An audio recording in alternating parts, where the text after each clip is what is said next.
and indeed welcome to the Nairobi Senatorial debate, coming to you live from the Daystar University here in Nairobi. I'm Smriti Vidyarthi. And I'm Mark Masai, just to acknowledge those who made this possible, and that is including the Institute for the Social Accountability, and that is TISA, Youth Alive Kenya, AFRICOG, as well as the International Leadership Foundation and the East Africa Center for Law and Justice. As well as Davasha, Simama 2017, the Evangelical Alliance of Kenya, the NCCK, KCPF, Sitam, Hesabika, Daystar University, Elnet, and also Mkenya Daima. And we're going live, of course, here on NTV, and this conversation will go on for this next hour, and we have some rules of engagement. We certainly do. We have a live audience with us in the house, and they have been asked to remain quiet throughout the session, except for an introductory clap for our candidates, who, by the way, are all in the house, so we're very pleased about that. The audience has also been asked to refrain from any further clapping, cheering, or jeering, and they will have an opportunity to field questions later on during this debate. And all the 7 candidates have also been briefed on the regulations, especially for time, and have been required to remain civil during the conversation and respect each and every one of their colleagues as they make their point. However, you can interject by raising your hand in case you do want to interject and make a point on something that has been raised by one of your counterparts. Well, we'll now begin by asking each of the candidates to introduce themselves to the live audience here and you, the viewer. They need to tell us what they will bring to the table if they are elected the next senator of Nairobi. Candidates, you will each have 1 minute to make your introductory remarks and sell yourselves. Tell us, what is it that you will do different as senator of Kenya's capital city? After 1 minute, you will each be prompted and made alert that you need to stop speaking, and we will request that you respect time and stop speaking. Good luck to all of you. We begin with the candidate on my left, that is Edwin Sifuna from NASA. Your time begins now. Thank you, Simriti. Thank you, Mark. My name is Edwin Sifuna. I'm the ODM candidate for Senate in Nairobi. Edwin Sifuna is a Kawaida resident of Nairobi. I came to this city almost 20 years ago, just like many Nairobians who came to seek a life for themselves. I received my training in law here in Nairobi. Nairobi also gave me a wife, so I'm a husband. And I have 1 daughter. Above everything else, I am a passionate Kenyan. I am a lawyer by training, an advocate of the High Court, and I was also honored by my colleagues and elected to represent the Nairobi advocates on the Council of the Law Society of Kenya. And that is your time, sir, Bwana Sifuna. Now to John Wamagata. My name is John Wamagata. I have a wife, I have 2 sons, and I have 1 daughter. And I'm the treasurer for Center for Multi-Party Democracy. I'm also the national director of election for Safina Party, which I'm vying on. And I lead a group called Operation Ondoa Panya, which has been fighting corruption in all counties in this country. We have gone to 15 counties in Kenya where you have taken rats. You'll see, I'll also give everybody this magazine to see whichever place we have gone to. And I'm sure that you'll see that we have been fighting corruption in all the counties. And your time is up. You will have time later to continue. To the only lady standing on the podium here, Susan Lengewa, you are an independent candidate. Your time starts now. Good evening, everybody. My name is Susan Lengewa Silantoi, as you've said. Most people know me as Silantoi. I am an independent candidate and I'm vying for Senate in Nairobi County. I am a firstborn in a family of 2 children. I'm a graduate of Kenyatta University. I go to church at Sitam Valley Road. And I am vying to be the senator of Nairobi because I don't want to watch in the sidelines as my generation cries out. I want to sit at the table where decisions are made. And you will tell us a bit more as we continue. Now to Bwana Govind Gorasia. Okay, my name is, first of all, is Ramesh Chandra Govind Gorasia. That's my full name. And I'm a businessman by professional. I own Taj Mahal. I also have a farm in Kibwezi. I have a construction company, I have a hardware company. I also deal with import and export. And actually, I've decided now to give back to the society as Kenyans have built me where I am today. Thank you very much. Thank you very much. Just to request all candidates before we continue to speak as loud as possible so the audience at the back can hear you. Zakaria Momanyi, your time begins now. I'm Zakaria Momanyi Matayo. I'm a candidate for Senatorial seat in Nairobi. I'm sponsored by a political party known as Republican Liberty Party, which I'm heading as a national chairman. Also, I'm active working with the Civil Society National Civil Society Congress. And I believe I'm here today to be elected by the people of Nairobi to do the necessary to see that life changes. Bwana Dennis Ndumbi. Thank you very much. My name is Dennis Ndumbi, vying for Senator Nairobi. I believe, number one is that I believe in the God Almighty, our Father, creator of heaven and earth. I believe in democracy. I believe in a political process. I believe in transformational politics. And ultimately, I believe I'm the right man to change the demeaning politics that this country has been embracing for 54 years. I'm also a security professional. I'm also the founding chairman of Christians in Politics Kenya and founding chairman of Christians for Ethical Politics and Governance Alliance. Thank you very much. Thank you very much. Johnson Sakaja. Thank you very much. It's a great pleasure to be here tonight. Thank you for the invitation. My name is Johnson Sakaja. I am a member of parliament as we speak. I came to Nairobi 32 years ago through birth. I've been born and raised in this city. This city has given me everything, my identity, and even my vision for leadership. And I seek to serve the great people of Nairobi as the next senator. Thank you. That is your time. Thank you very much to you all. Now, of course, all you candidates are vying for the seat of the Senator of Nairobi. However, the Senate has in the past been undermined many a times by the National Assembly. And one may argue, what really is the relevance of the Senate in the first place? Why does Kenya need senators across the country? Johnson Sakaja, you mentioned you are part of the National Assembly, a nominated member. In your view, what really is the relevance and the importance of the Senate? Thank you very much for that question. Smitty, on top of being a member of parliament currently, I was part of the constitution-making process where we discussed, all of these institutional arrangements that we have today.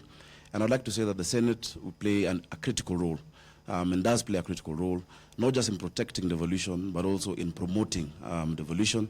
Of course, over the past few years, we've had a lot of competition between various institutions, seeking relevance, and I think that has been negative, but I believe we can strengthen the Senate. It needs more vibrance. The Senate is set up in the Constitution, if you look at Article 95, 96, to be able to play that role. And whenever we've had all these fights, I have been telling members of Parliament that even a bird does not ask which wing is more important, the left or the right wing to fly.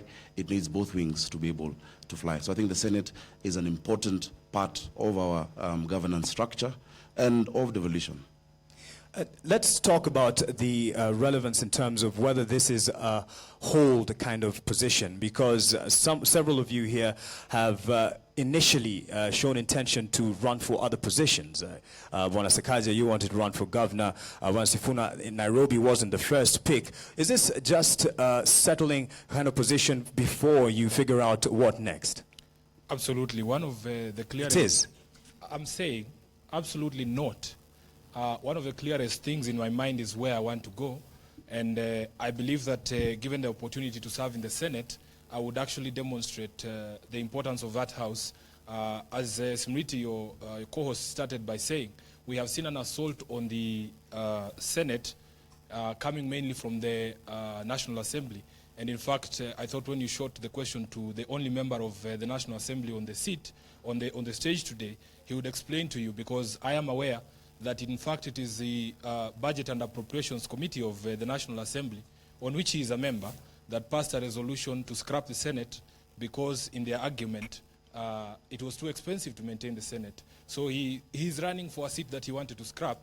But for me, having been a defender of devolution from the start, that this was an absolutely beneficial way of ensuring that we get development across the country of Kenya, and having bought into devolution from the start, I believe I would be best placed to defend the interests of the counties and the county of Nairobi in particular on the floor of the Senate.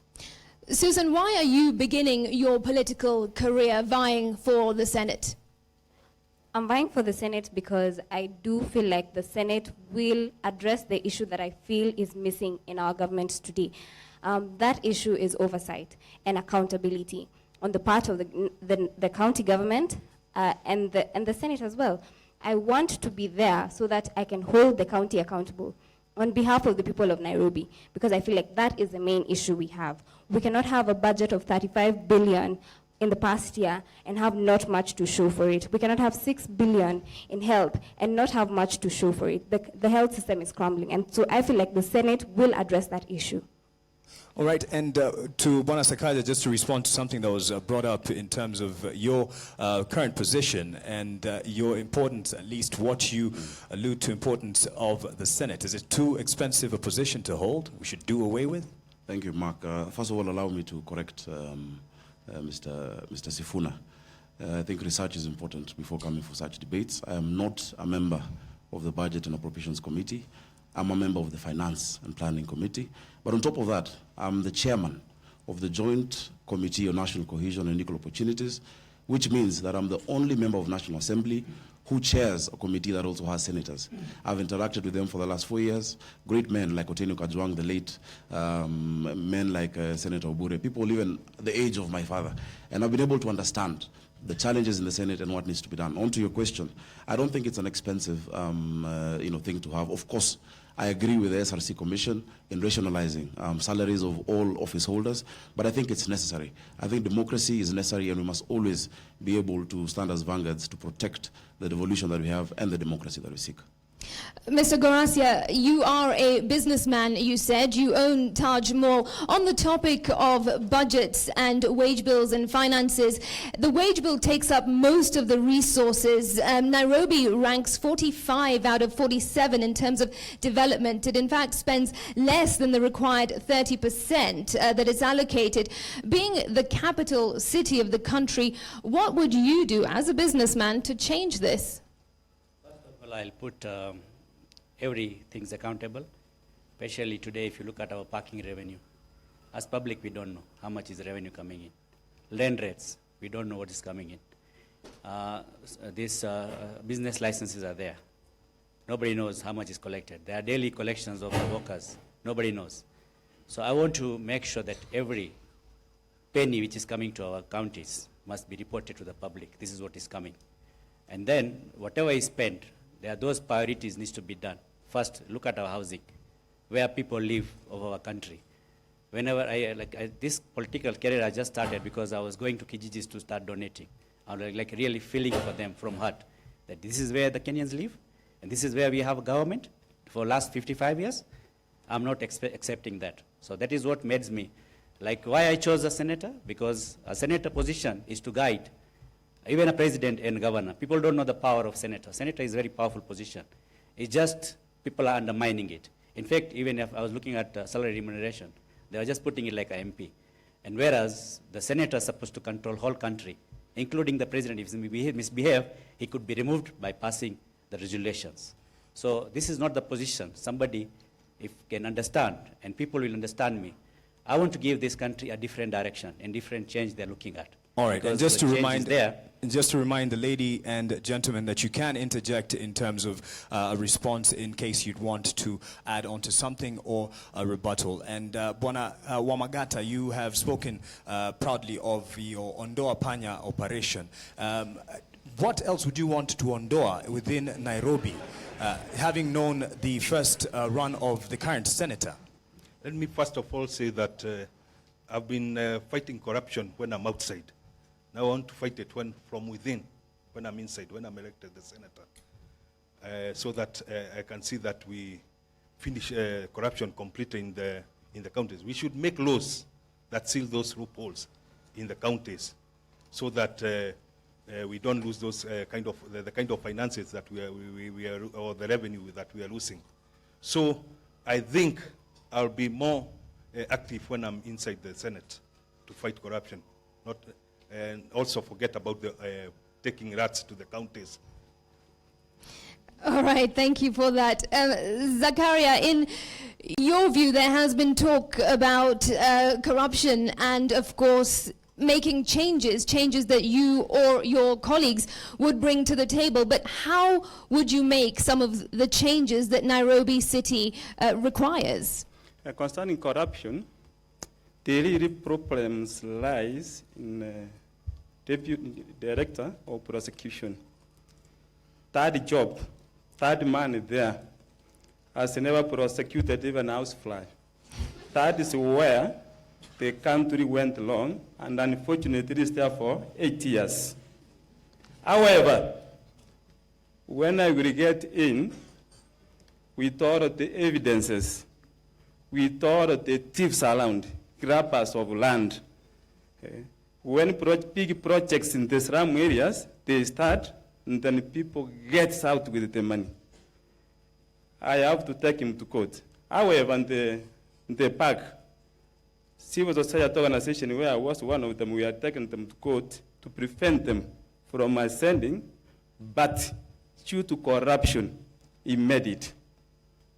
So, corruption in the country lies with that man, and it must be removed. You've spoken of corruption. I'd like to throw this to Dennis Nthumbi, and you've, in your introductory statement, made reference to the heavily politicized running of the city, and you want to change that. Correct. Well, there's talk currently of having, definitely not on policy, but on party lines, having a 6-piece kind of voting pattern. What's your response to this? Certainly, Mark, that's a very, very key question. Nairobi, the politician, basically, what it is that we call the political class, they've made sure that they've over-politicized Nairobi politics so that they can make sure that we have a population that is overly poor. The essential thing is that if you look at the dynamics, is that Nairobi has a population, basically a population that resides here of about 4 million. 3 million of those Nairobi residents are in the slum areas. By that, they can be able to manipulate and ensure that that population is available to them for any kind of political manipulation. But speaking about what it is that I will do, I'm known as a security person with great success. I'll be a defender of devolution. And I'll be a defender of devolution in 4 dynamics. And one of them is making sure that we break up the centralization of power. Mark, what it is that we've seen in this country is that devolution has been abused. And what we've seen is that we've created 47 presidents of fiefdoms. And if this country goes on like that, we are likely to put it into a fragile state more than what it is that we are seeing now. My second bit will be strengthening national unity. Sakaja here sits in a department in National Assembly that should have ensured that cohesion is one of the things that we gravely promote. But we are divided more than ever.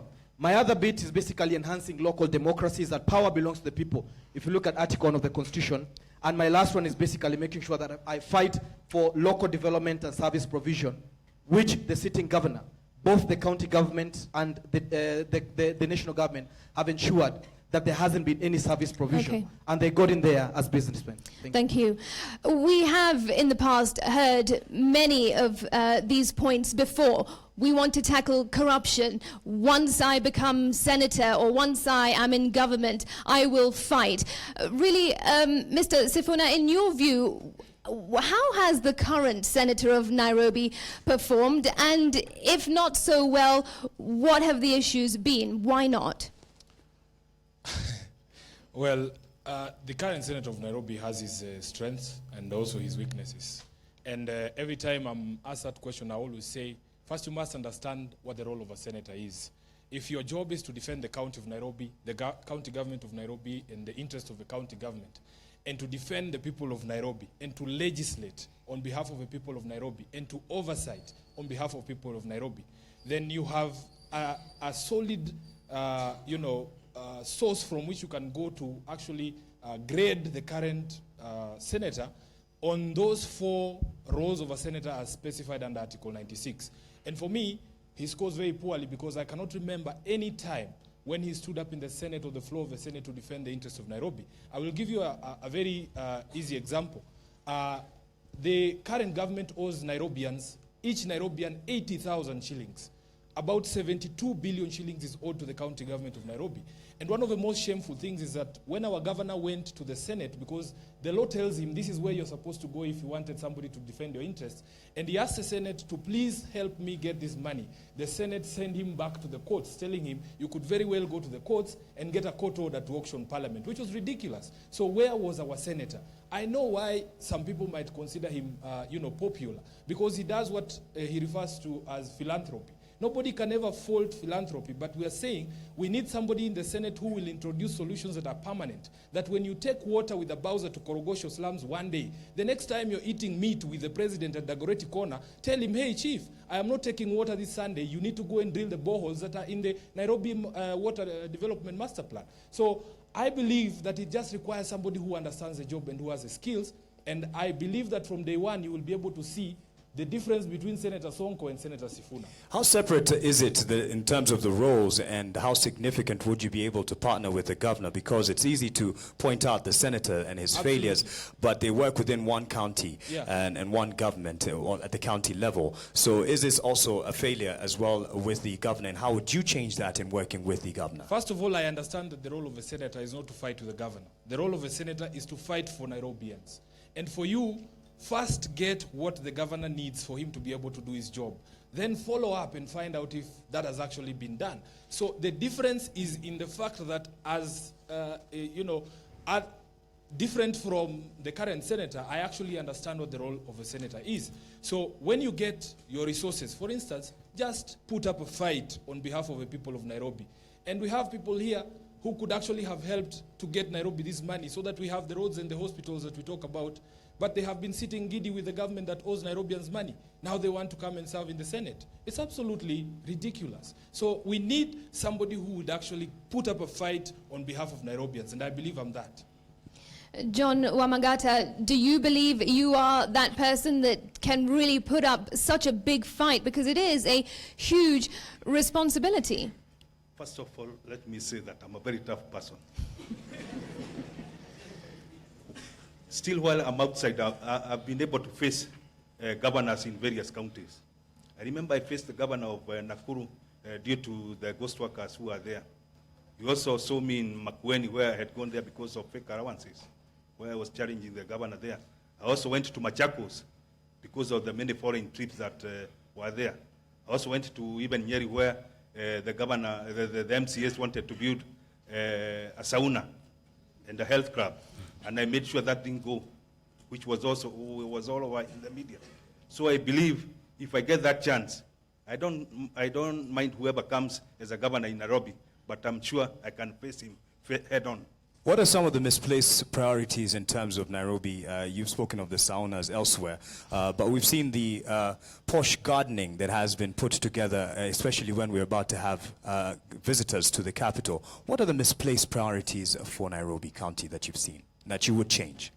Well, first of all, let me say that I've never seen any development by the county government of Nairobi for the past. It's only when the US president was coming to Nairobi that I saw them doing some few jobs, flower jobs in town. But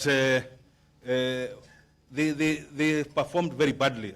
Actually, what they have been doing and what I've seen is that there have been a lot of grabbing of public school land. A lot of schools have lost their land.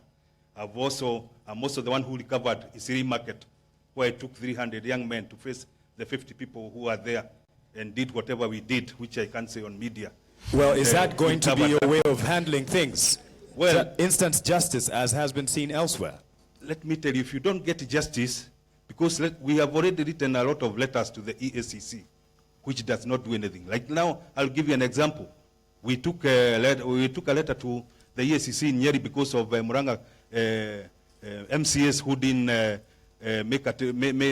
go to Israel because of they just pocketed the money, and they didn't go to Israel. And we told EACC these people have done a criminal thing, and they didn't arrest them. The passport were not stamped. So the EACC is not helping in any way. So where justice is denied, what do? You use other means. What are these other means? Okay. That's what I've been using. Thank you very much.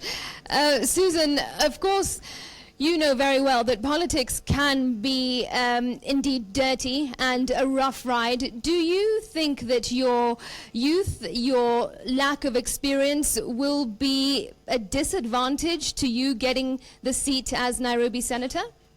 I don't think so. One, because the majority of the population is me, and I am the majority of the population. And so I think my age is an asset, because I come with the experience of being a young person. I come with the experience of not entertaining the status quo. I don't have experience in corruption. And so I bring in a fresh new package, in which that is what we need to start voting for if we want to see real change in our country.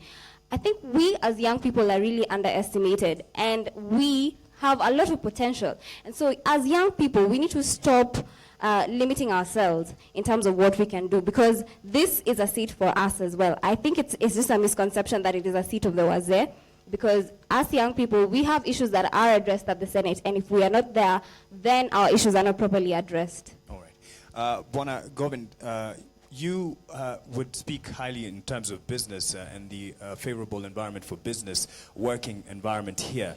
And the current government has spoken highly of the guests that it has hosted. But do you think the environment right now and the national framework is sufficient to attract foreign direct investment? I don't think so, because we have said computerized. Computers are coming, people are sabotaging it.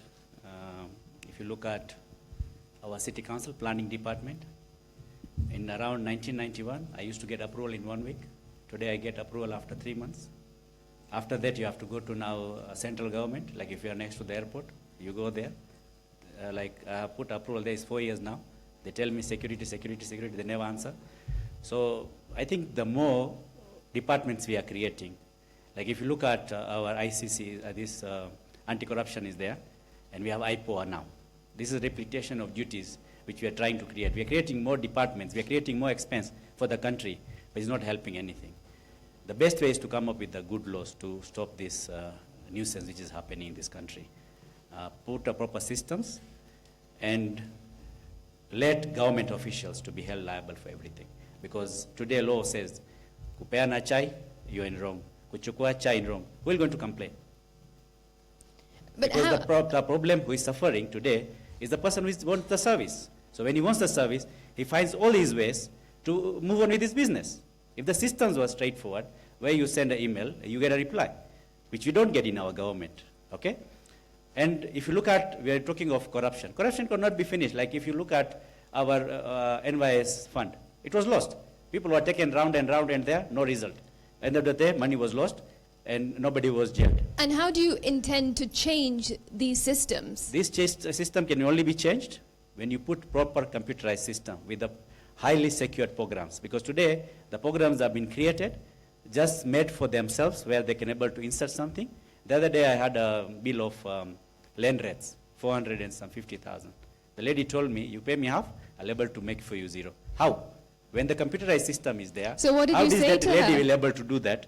You see, these are the, because if our computer is coming, computers are all play around. If you don't have a proper controls and passwords in those computers and administration, then this computer is useless. It does not do anything, because computer does not work on its own. It works with the people. So you need a system where, especially the law, when you talk of anti-corruption, I will not hold any public person to be liable for any corruption. It's the officer who is in charge of doing things wrongly, I'll hold him liable for that. And just quickly, did you reject her offer? Sorry? Did you reject her offer? Yeah, I rejected, because I'm the person who is very straightforward. In fact, I'm very bitter with the government where it is operated. That's why I've come into government. Because you can't be talking outside here every day and say you complain about the government, and yourself, you have refused to take responsibility as a Kenyan, to serve the Kenya. All right. Let me jump on as a career and just ask about something that is very at the heart of every Nairobian, and that is the security. How would you change the security mechanism in Nairobi to make it a safer capital? The threat to life. That was to Bwana Ndombi, who is a security specialist at the moment, as he We'll come back says. to you I'll in a come back moment. to you, sir. Thank you very much, Mark. First of all, it's tragic for me to be on this podium and hear both members of NASA, who is Mr. Gorasia and Mr. Edwin Sifuna, talk down the same government that they're supporting. Basically trying to bite the hand that is consistently feeding their campaigns and them. And it's a tragic thing. They should actually call off the governors and call out their government and say that their government hasn't delivered services to the people and is consistently ripping off the people of Nairobi. But coming to the issue of security, the issue of security, Mark, is not just policing and ensuring that we have guns in the streets. Nairobi has a humanitarian crisis. As I said, residents within the slum areas are 3 million out of the 4 million Nairobi residents. They are starving, they don't have any services, they don't have proper housing, they consistently don't have anything to themselves. If I take you back to the post-election violence, basically the sparks and the matchbox were sitting within our slums. If we do not rebuild our slums, if we do not create employment, if we don't ensure that service trickles down to our slum areas, we're in big problems. And that's the first place that we need to go to ensure that we offer service. But what it is that I want to do is that I would like to introduce a bill that basically brings about a policing department that is metropolitan to ensure that we take care of the specific issues that cities present. Policing a city is absolutely different from policing a village and thereabout. So we have to make sure that we do a proper fragility assessment for Nairobi, and bringing in a bill will ensure that we look critically at the issues that are plaguing this county and in matters of security. I'll hold you on that point because it's something you brought up that Bwana Sifuna raised his hand and wants to respond to. A failed Nairobi government, then why don't you call off your governor candidate and let us have a different... the allegation that Dennis is making, and I think in the interest of a fairness of a debate, you need to ask him to substantiate. Because I am a lawyer of no mean repute, and I don't know how the practice of security is, but it has been a good season for lawyers. And I've made some money that is sufficient for me to finance my own campaigns. So I don't know why he would go and say, I am being financed by the county government. I have also made a lot of friends, and they have been making contributions to my campaign. So unless he has any substantiation to make, I think he needs to withdraw that remark. And also just to educate him that security is actually a national government function, and that as a senator, you really cannot speak to those things unless you're saying you want to push the central government to allocate more resources in terms of police officers and other security installations in the city because of the special needs of the city as a capital of Kenya. Mark, I think Mr. Sifuna missed my point, but I'll forgive him on that. My issue is that he's an ODM official, and it's ODM that has been sitting at the helm of Nairobi. So thereabout, we know what he stands for. And talking down in terms of the gains that haven't been made in Nairobi, having him sit as an official of ODM, then it's tragic enough. And there's no need for me to withdraw any statement. But speaking about the matter of security, I think I'm well versed in terms of the issues that plague security. Security is not just, you need to see prevailing issues that create a suitable environment for security in a county. And, as a senator, you're able to give an added advantage. I'm able to give an added advantage given the fact that that's my specialization, to ensure that we deal with the critical issues of service dispensation within slums. And having to do that, then we by and large, because what happens even as a politician getting into the slums... I'm afraid you're running out of time. Yes, so what it is, please that's finish just that 1 minute so that I briefly. finish, is that in the slum areas, Mark, a lot of people have organized themselves either in vigilantes or militias. And those are basically the youth that come out in the night to ensure that they get something to take home. If we don't deal with the humanitarian crisis in Nairobi, and if we're not serious about service dispensation, and if we're not serious about devolution, then insecurity will plague this country. And if we're not serious about equity, then we'll have major security issues to deal with. Thank you. Mr. Momanyi, what is your view on security, insecurity here in Nairobi? And as part of the Senate, as it were, what action would you take? What would your proposals be to address insecurity? Everybody knows security is caused by the national government, which has created a lot of slums intentionally through the former provincial administration. Those are the chiefs and sub-chiefs.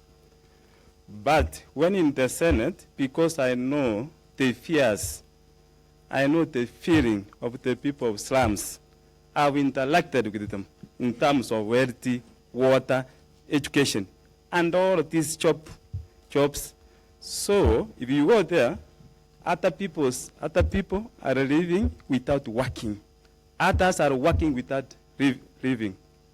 I'll make sure I talk to investors. I work all over the country. I work all over the world to make sure investors have come to this site to help those people get jobs. And then slum upgrading, it is mandatory because money in this county is huge. We have a huge budget. But if you look at the Schedule 4 of the Constitution, national government has taken 35 functions, while the county has taken 14 functions, including paring of dogs. That is what the county has been given in our Constitution, paring dead animals. So we will force the national government to surrender some functions, some roles to the counties, so that these governors are not idle. When they are idle, they engage so much in corruption, because they have nothing to do with the money. Because our function is national government. This is national government. Third one will be what I will do. I think Madam Susan wants to make a point there because you've touched on the youth and some of the accusations about insecurity. Oh, yeah. He's talked about the youth being involved in insecurity. I think a main cause of insecurity is lack of employment for the young people in this country. We stand at about 65% rate of unemployment. So you wonder, what are these almost 1 million people doing to be able to eat, to be able to have a meal at the end of the day? And so something that we can do is actually fix the unemployment rate. And I think the county government in this, Mr. Sifuna's governor, has not done much in terms of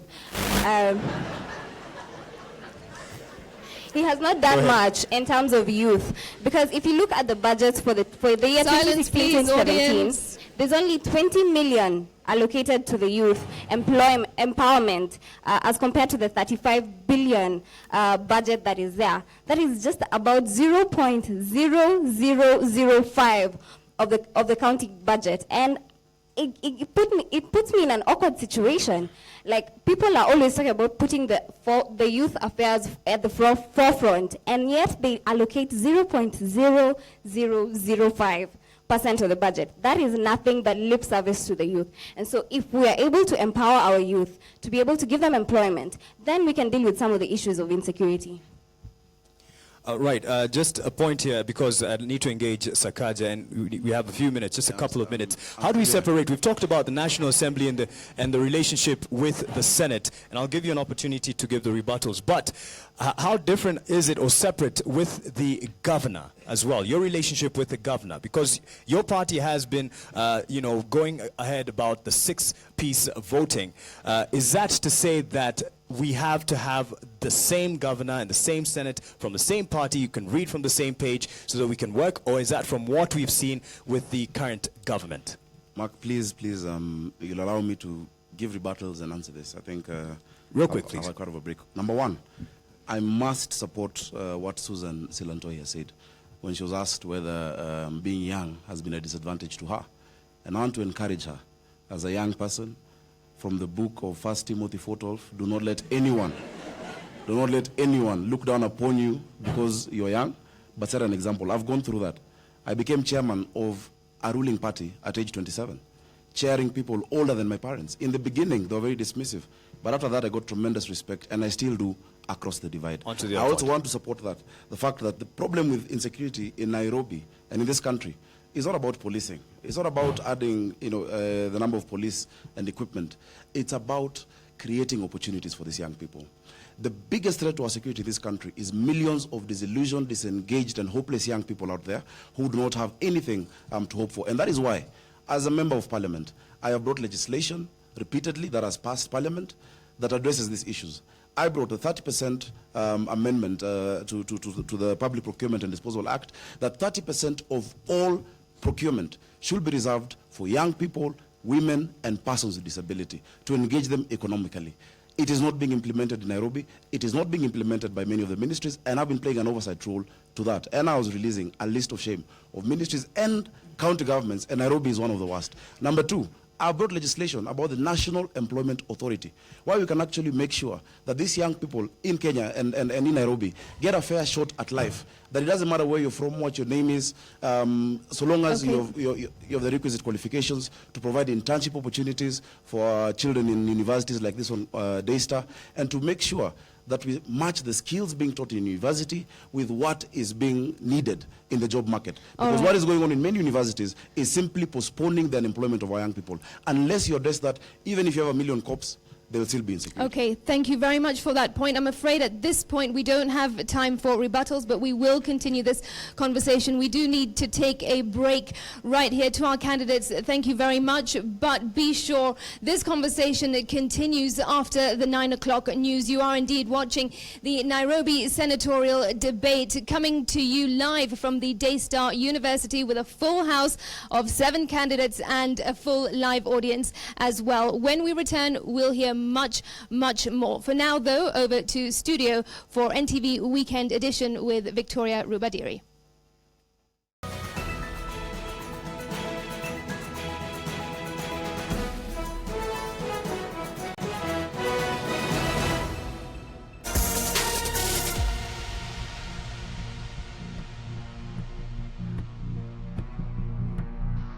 It's the responsibility of you as a senator to fight tooth and nail on the floor of the Senate for you to ensure that the debts are paid by the central government.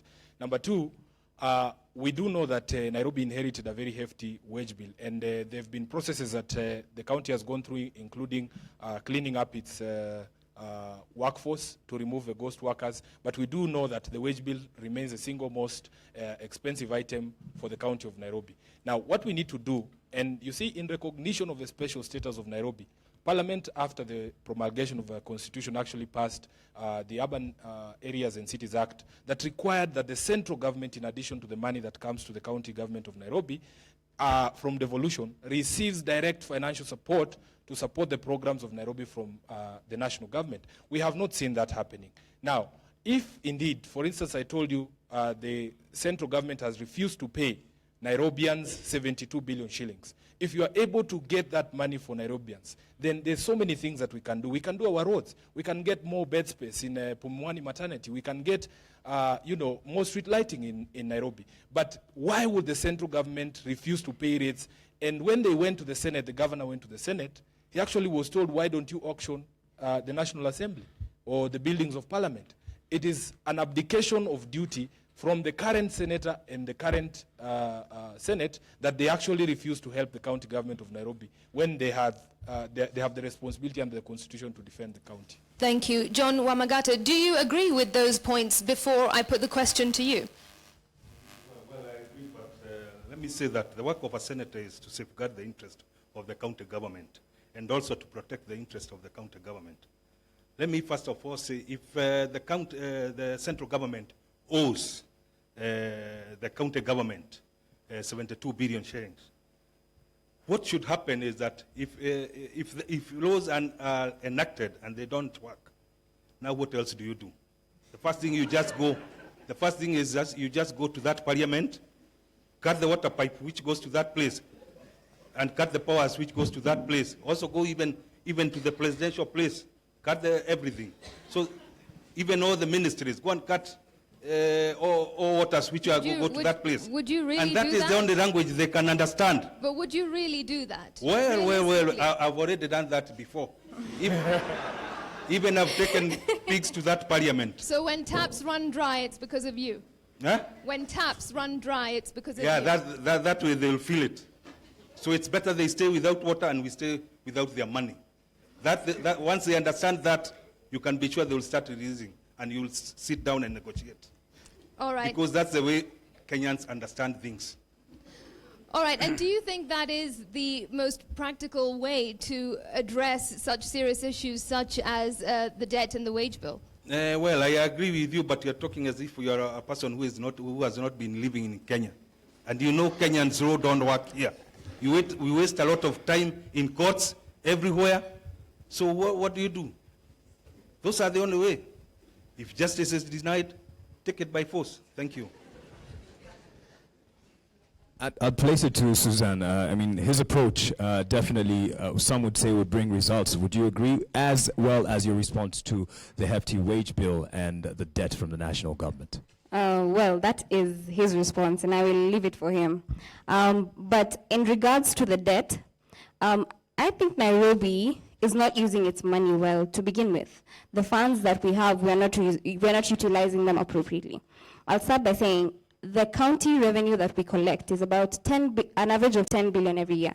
However, about 80% of it is spent at source without the supporting county legislation to do that. That is a breach of the laws, and we need to address that as a county first and foremost before we even go to getting more resources to the county. And so I believe that if we are able to follow the laws, if we are able to actually execute what is already available in terms of policies and legislation, then we can use our resources appropriately fast before we even get to more resources. So I don't agree with Mr. Wamagata's approach. I think we need leadership that is committed to implementing what is already in existence. Then we can think of other ways of improving our situation. What of fighting the national government in its attempts to exempt itself from the rates? Sorry, I've not heard that. What of your role in making sure that the national government does not exempt itself from paying the rates as it has attempted? My duty is to protect the rights of the Nairobians, is to protect the interest of Nairobi. And therefore, if paying the rates is breaching the interest of Nairobi, then that is where I come in and be vocal about what it is that needs to be done. So I think the issue is not even with the county, with the national government. We need to fix ourselves first as Nairobi before we get to anyone else. Thank you very much. The same question applies to you, Mr. Ramesh Gorasia. What I believe, Jubilee government itself has actually overborrowed. And I'm sure, even with the overborrowing, a lot of contractors, even these railway guys, they have finished their work. I'm sure they have not been paid their part which is there. So our country, we have a problem. One is like there's mismanagement of everything. They don't start a project, like if you see the Westland market, it was lying for like 5 years. You have seen, like railway project was put up, when our old existing railway is not being operated well. So why do you go to a new project when you cannot manage the old one? So I will put a stop to a central government to do any new projects until they clear all the bad debts they have.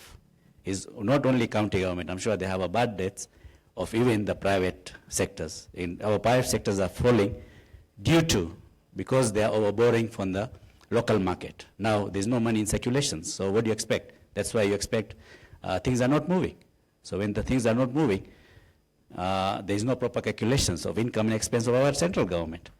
So they should put their things right for the county government to work rightly, because if there is any law which are there for payments of rates or even street lighting, or whatever responsibilities they have, they must pay on time, not only for a county government, all the suppliers. Because today, even if you have an invoice from the government, bank does not respect it. Why do you have those kind of government which is not efficient themselves? Because if the government is not efficient, you don't find efficiency in the private sectors. And private sectors are basically based on the proper government systems. So that is what I'll make sure that I'll try and cut down a lot of roles which is done by the central government to put it to the county government, which they are able to effect as per the constitution. Because today, if you look at a lot of things, which they're not releasing everything, like the example I was giving myself. Like if the county government has approved something, now central government will stop it. That right should not be there. If it is a government, Nairobi County, if there's any development has to be done, let Nairobi County decides. What central government can come up with is a master plan. How the Nairobi will have their roads, how they will have a public transport. How will that happen practically? I mean, as a senator, the whole thing, senator works for a county government. It protects the interest of county government. But the senator oversees the both parliament. Before anything has been approved, it has to come to a senator for it to go through, even whether it's a MP who approves it or whether it's a MCS approves it. So we want to put it a right way, We balance both county and central government. Actually, the job of Senate is to balance county government and central government so that the smooth running of the country can happen. Yes, you speak of right, and everyone wants the right way and the situation and environment for our county, but specifically to Nairobi, because you're a candidate for Nairobi in a senatorial race. For instance, the 70 billion debt that we have from the national government, how will you approach that? I'll tell the government which is in a place to pay. If they're not able to pay, they should give us the reason why. If not that, we enforce the law. Because I'm sure there are laws which are in place. If not there, we'll put it in a place, the law, as my friend said, to discontinue with the services. They are not able to pay for it. Because how do you provide a service? Like assuming, like Nairobi Water becomes private, will they still enjoy the free service from Nairobi Water without paying? Right now, they might be not paying the water bill because it belongs to the government to government. But what happens if that becomes private? All right. Bwana Momanyi, you've heard the conversation from the other candidates who've spoken before you. In terms of the resources available to the county, how will you ensure that Nairobi gets its worth and uses it for development, for the Mwananchi on the ground to feel it? Clarification, the party which gave me a ticket to contest is Republican Party, not Liberal. Very well. Okay, to the question, the national government, it has not lacked money. It is political will which is not there. The government of Nairobi is from which party? And the national government is from which party? That is the problem which we have. Lack of coordination, despite we are now in the government and you are in opposition. As a senator, given that now we have reformed judiciary, I will take a person individually. That is Secretary of Finance, who is being used badly. And then is misusing office by not giving 73 billion. Or else, how many billions have they rooted? They have siphoned to other countries. And then they have made the country to stack, especially Nairobi County. The other time I attended a meeting of Chamber of Commerce, where the governor was, and they could prove that the national government has refused to give out the money. So the senator, the immediate senator, is a joker. It's a joke over this. It's a joker. We have a reformed judiciary, where a judiciary which follows law as of now. So being a senator, I will not condone. Okay? I saw that meeting of Chambers of Commerce Intercontinental Hotel. All people have been sacked. We are talking of creating jobs. At the same time, these people are not being paid to pay workers. Those peanuts. People are working without living and others are living without working. You see? That is now insecurity. That is now this insecurity. So we cannot condone. The money is there. No matter where which governor belongs to what tribe, to what party. A county is a county. It's our money we give taxes, people of Nairobi. Now you can see these kiosks. They are highly taxed. And then some people don't pay taxes. As a Senate, I will abolish those kiosk taxes who are the taxes, the Nauri. Stalls. You see this one. So, those jokers in national government, those jokers, that CS finance, he must pay the money. All right, thank you for your insight. Dennis Nthumbi, it's all very well hearing what various candidates will do, and I'd like to ask you, what will you do? But really, can the issue of this debt of Nairobi County be fixed within just a few years? That's a very key question that you've asked, and in security there's something that we do, we call risk assessment or a synopsis of fragility assessment. We first have to understand the background of the matter. Is that Nairobi, the key issue is not lack of resources. Technically, if you look at this fiscal year 2016-2017, Nairobi got 15 billion shillings from the exchequer, 3 billion of which it went to their wage bill, and the rest was apportioned to developmental issues and thereabout. We haven't seen any development thereabout. We also know that from our national government, our budget is 2 trillion, perhaps the largest in Africa. But we haven't seen much of that. If you ask, you basically then ask to go to the government portal, and then you'll see the development thereabout. So then, what is the problem that we have? We have several issues. Number one, Nairobi, from 2013, Nairobi has underperformed for the first time. It's 7th in terms of, we've seen the lowest GDP.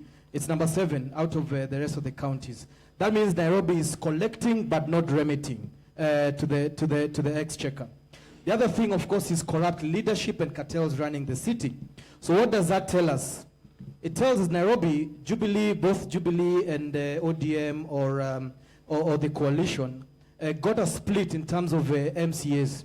So both the current government and the county government have been adjudicating theft and plunder of the county resources that we've been given. I repeat again, the issue is not lack of resources. The Exchequer has always given Nairobi the largest cake in the county, amongst the county. So the issue then is corrupt leadership. And if the issue is corrupt leadership, as a senator, one of the things that you do is protect the interest of the residents of Nairobi.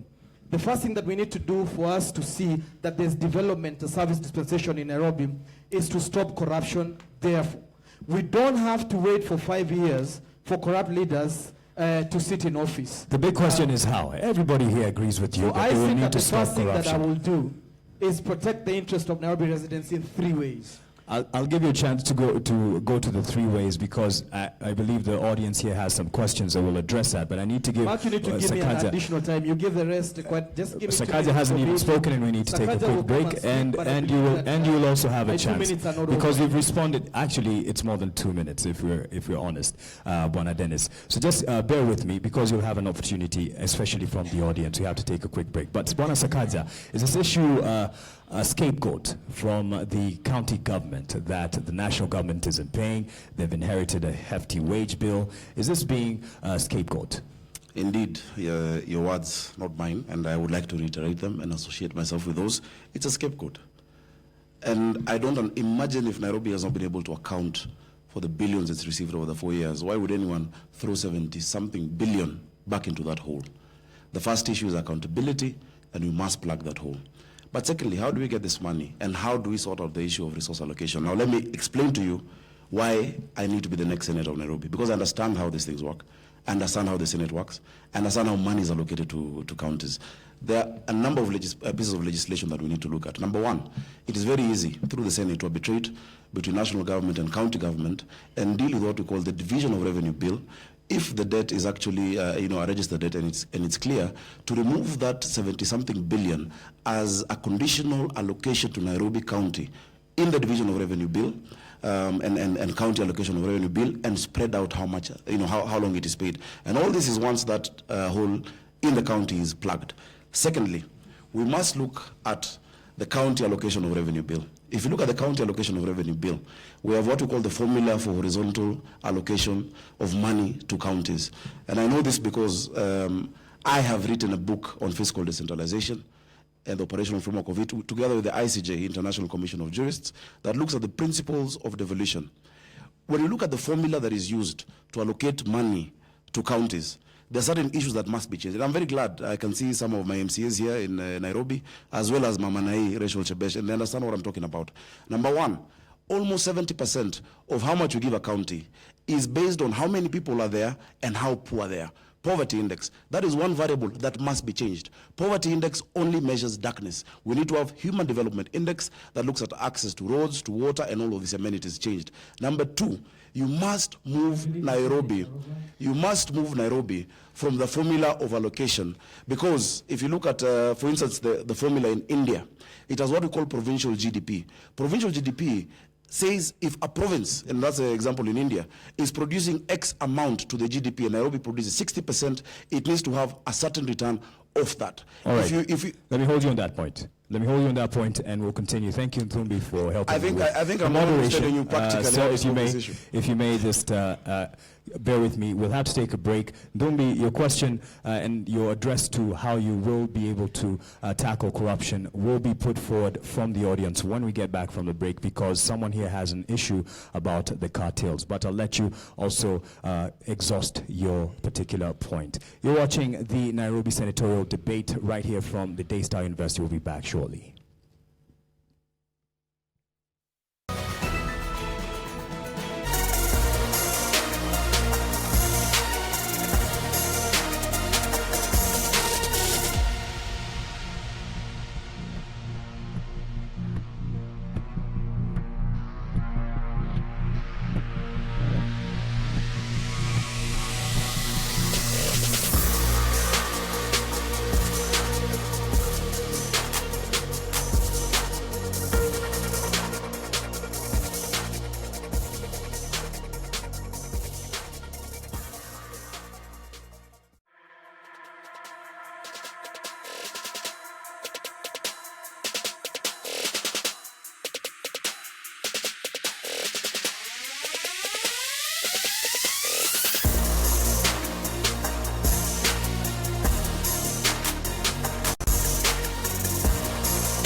All right, welcome back. The Nairobi Senatorial debate continues here on NTV.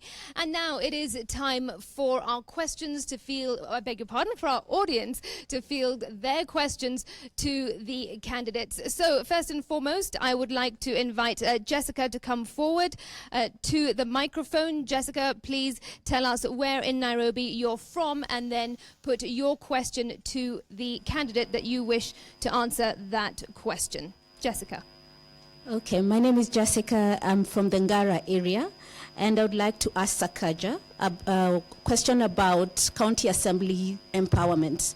We know oversight is a shared function of counties and also of the Senate, but the counties have really floundered in this role. How are you hoping to strengthen that? And what do you feel about the 30% allocation that you passed? Yeah, how is that being used? Because it's not being used by the marginalized communities, you know, the women and youth and PWDs. It's being used by people who are in other age groups and more empowered. What do you really feel about that, and what could be done to address that issue? Straight on. Go ahead. Thank you. Thank you, Jessica, from Gara. And we appreciate the work you do. I met you in different circles through Mzalendo and public participation. County Assembly is the first point of call when it comes to accountability and oversight of the governor. What I intend to do practically is, once elected senator, to set up a legislative forum that consists of the senator, all MPs in Nairobi, no matter what party they're from, all MCAs in Nairobi, no matter what party they're from, for us to make sure that we build capacity, that we go around the county listening to the issues that Nairobians want addressed. Because I believe once elected, you know, Assembly, National Assembly, County Assembly, Senate is just a platform where all of us leaders from whichever party come together to see what is in the best interests of the people. So really to improve the oversight function of the County Assembly and to make sure that we clearly delineate the difference between the role of the Senate and the county assemblies. Many people think that Senate oversights county governments directly. Senate oversights counties corporately, according to the Constitution. It's the MCAs who are supposed to oversight their specific county government, and they need that capacity. And I'm very glad in Nairobi, I have seen even the caliber of MCAs who have won nominations, especially on Jubilee Party, and a few that I've seen in NASA, of the caliber that we need to actually keep account and keep the government accountable. On the second question, on 30% allocation, as I've said, more can be done. A lot of young people have been able to benefit. I wish I had the numbers, and I should be able to get them before we finish this show. I think more need to benefit. I was able, before we close Parliament, to add an amendment because I learned that many unscrupulous people, big businessmen, are registering companies in the names of young people, and they are getting that business. So what we've put in the law now is that any company that enters into a contract, first of all, the procuring entity must ensure that the mandatory signatory to the account to which they're paying to is that youth, that woman, or that person with disability as registered. If from that point on, that young person gets the contract and gives the money to somebody else, I think we need to, you know, after that, there's very little we can do. Okay. But these are just opportunities, and they're steps. Life is about progress, and leadership is about progress. All right, thank you very much. Kate, please make your way to the microphone, and as you do so, please do direct your question to a particular candidate, but if any other candidate would like to respond to Kate's question or any other question, just raise your hand and we'll give you the opportunity. Go ahead. Okay. My name is Kate Anampiu. I'm a resident of Kilimani. My question is directed to Sifuna. Question number one is, how do you intend to deal with implementation, or rather enforcement, of the bylaws, current bylaws of Nairobi City County? Because there are bylaws currently in place, but they're not being enforced. A case and an example is, clubs are not supposed to be in the residential areas, so the residents in Kilimani have been kept awake day and night throughout the week, from Monday through Sunday. And this is for the last 2 years, and nothing has happened. So how do you intend to enforce that this club should not be opened unless they're soundproofed? That's question number one. Kate, if you don't mind, we'll leave it to that first question, and then we'll call you up for the other questions. Go ahead, please. Thank you. The responsibility of enforcement of bylaws in Nairobi, or any other county for that matter, is not the responsibility of a senator. It is the responsibility of the county government and the organs. In fact, they do have an enforcement department. So if it is not being enforced, it is a failure. And you have to admit that it is a failure by the current county government, especially with respect to the issue of noise in residential areas. And I personally am aware of that specific incident that you are talking about. And enforcement, again, has to be the responsibility of a county government. And this is one of the criticisms that we have actually leveled. And I have said it publicly, that if something is not being done right, we all have a responsibility to say it is not being done right. And I want to admit here that it is one of the greatest failures that we have seen with the current county government, that it is not able to enforce laws relating to planning and laws relating to noise levels, in our residential areas. Thank you very much. Please go ahead, Mr. Ramesh. Yeah, I would say that if the laws are not working, I think the first person to be blamed is your MCA.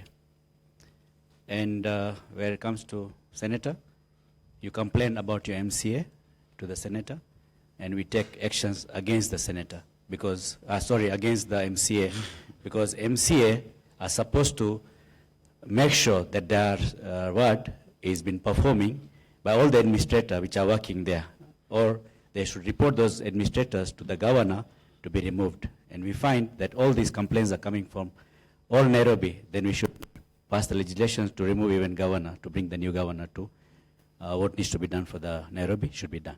Thank you. Mr. Wamagata. I'm very glad that the lady is from Kilimani. And you remember during my dress, my choice, what they did. I think that is the same thing they should do to that club. That's the only medicine where law is not enforced. And that's the way, you see, after they did that, you saw even the courts supported them by jailing those people for that time. So I think how can somebody keep on making you not sleep? While he's enjoying? Take action. Dennis Thumbi, your response to that? I think the issue of noisy clubs, if you look at it carefully, for those who've been in community policing, it's a matter of shared government responsibility. Because on the matter of noise, you have NEMA. Truly, we've seen that NEMA doesn't have any teeth or thereabout, and they're fast becoming a commercial entity. And therefore, we need to look at the reconstitution of NEMA itself. The other thing is the licensing board that looks at matters of selling alcohol. How then would you afford a license to a club that is within a residential area, and the business permit comes from the county government? But again, this is where I go back to myself as a senator in terms of enhancing local democracy, is that we've seen residents association. I'm part of several of them. One of them is Karen Resident Security Association, which enforces bylaws whereby failure of the county government or national government, you're the residents there, you have to take the effort of ensuring that all laws are observed, because by the end of the day, you just delegate power temporarily to any government, but you still have the power to ensure that all laws are observed within your jurisdiction. Thank you. Thank you very much. Any more contributions, Mr. Sakaja? Thank you. And first of all, allow me to say sorry for what you're going through. I know what you feel. And I will not say that the Senate has no responsibility on that. We do, because we are the voice of the people. And as a senator, this is what I will do. Number one, as Dennis has said, and I must agree with him, it is not just the responsibility of the county government. As senator of Nairobi, I will summon NEMA to the Senate to answer as to why they're not enforcing noise pollution levels. Number two, I know part of the problem you're going through, and many other Nairobians, is because they don't know who to go to when they have such an issue. I'll ensure as a senator of Nairobi that every Nairobian, either directly or through their area association, resident associations, has a direct link to my office. Because many of these issues, when they come up, there is no ear to listen to them. And finally, a big part of the problem, again, is corruption within the county government. These people come, they hear the club is making noise, it's shut down for a day, and I know many of those in Kilimani, not necessarily as a patron, but I know those clubs. And because I know Nairobi. But not because you go to them. No, I also go once in a while. You must work closely with the youth.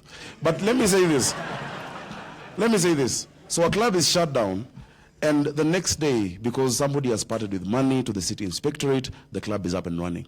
That is the hole that we must plug. Nairobians must be allowed a sound night's sleep. Susan? What I'm hearing from this is an issue of dissonance between the leaders who are in leadership positions. And so, in my view, my role as a senator would be harmonizing the leaders that are in place. They are the MCAs, they are the members of parliament, they are the governors and the senators as well. And so I think we need to all work together. And this is supported through an act known as the Intergovernmental Relations Act 2012, which gives a guide on the consultation and cooperation between both national and county, as well as inter-county.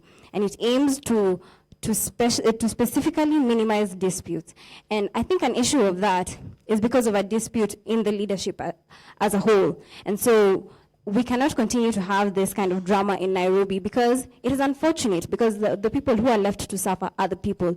And so my role will be to unite the leadership so that they can work for the people and not for themselves. All right. Yeah. Let's move on to another question. This is from Richard Otira.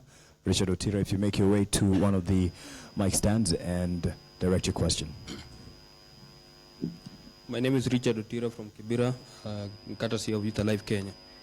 I'm actually inviting your views in regards to the role of the county assembly as far as the oversight role is concerned.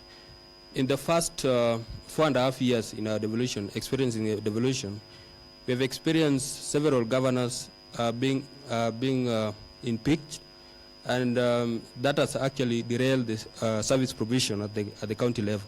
So I'm actually specifically inviting Mr. Fixit, the candidate for Safina, on his view. What will you do in regards to actually protecting the governors from impeachment? Thank you. First of all, let me say that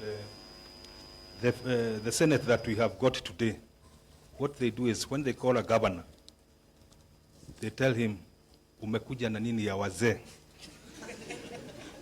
And that is what happened. It's not a joke. That is why you find that none of them has ever been impeached. Because you are told by 3 o'clock, come with something. And you know that's something, what it is. So, well, if our governor is on the right side, we'll do anything at our powers, the senatorial powers, to protect that governor. So that one, there is no doubt. But if he's part of corruption, what do? Our work is to protect the people of Nairobi. So we'll take the action accordingly. But you can be sure where a governor is screened, will give him protection. Well, first of all, it is, thank you for that question, Richard. I do believe that you cannot hinder the county assembly if they have grounds for impeachment of their governor. But what we have seen, we will take the example of what happened in Makueni. Makueni is a case study on the strife between a governor and his county assembly. And that even when the residents of Makueni followed the procedure under the County Governments Act to have their county government wound up, it is actually the president who refused to wind up the county government of Makueni. Yet they were at loggerheads and the people were not receiving any services.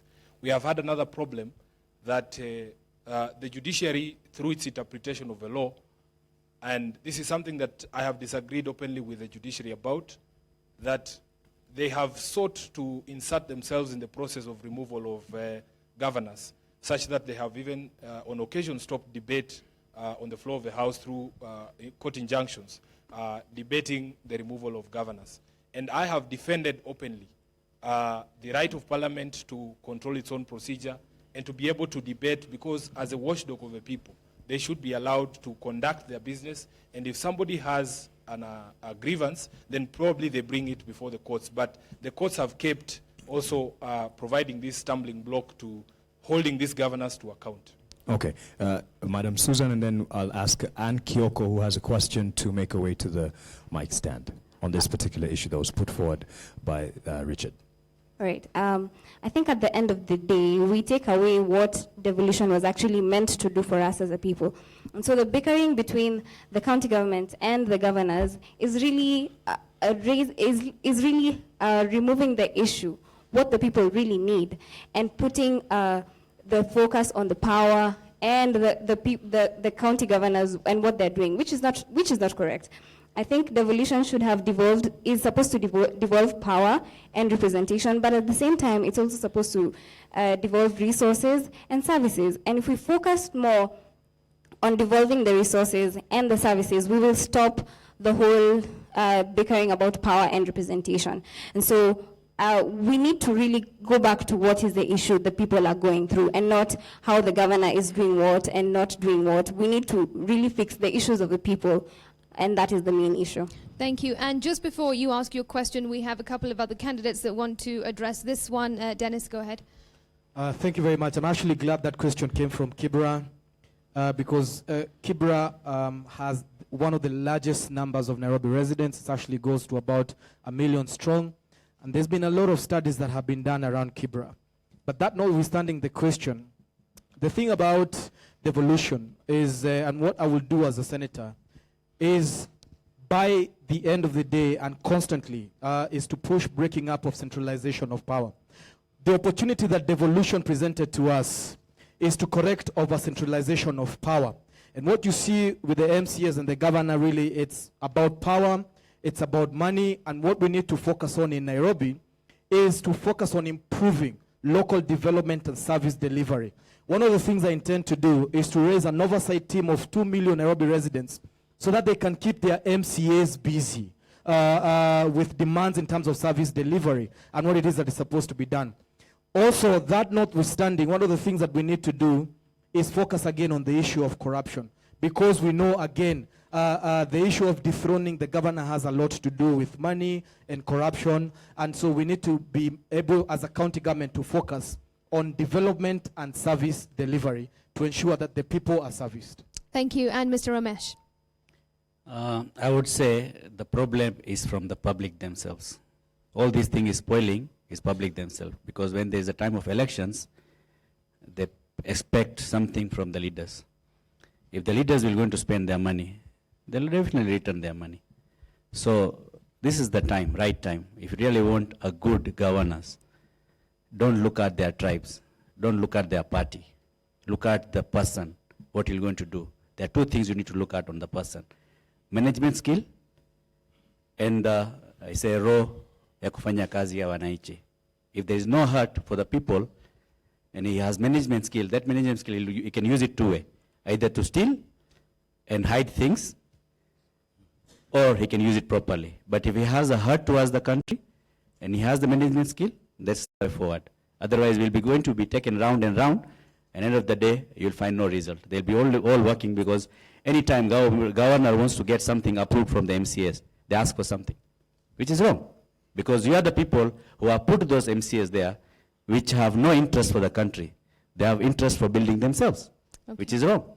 All right, thank you very much. Let's just go to Anne's question now. And do you have a burning response? It's not burning. But all right. I think it's worthwhile. First, thanks for that question. Youth Alive Kenya is one of the groups we work with in the Young Parliamentarians Association that I chair, and they're really vibrant. Kibra, yes, has many people. It's not 1 million. It's not more than 250,000. But the point is this: the problem when it comes to impeachment is when political parties try to interfere with the process. We've seen many governors, the issues brought because the county assembly has that mandate, but the parties have stopped those impeachments midway. And I can name very many. And I'll give an example.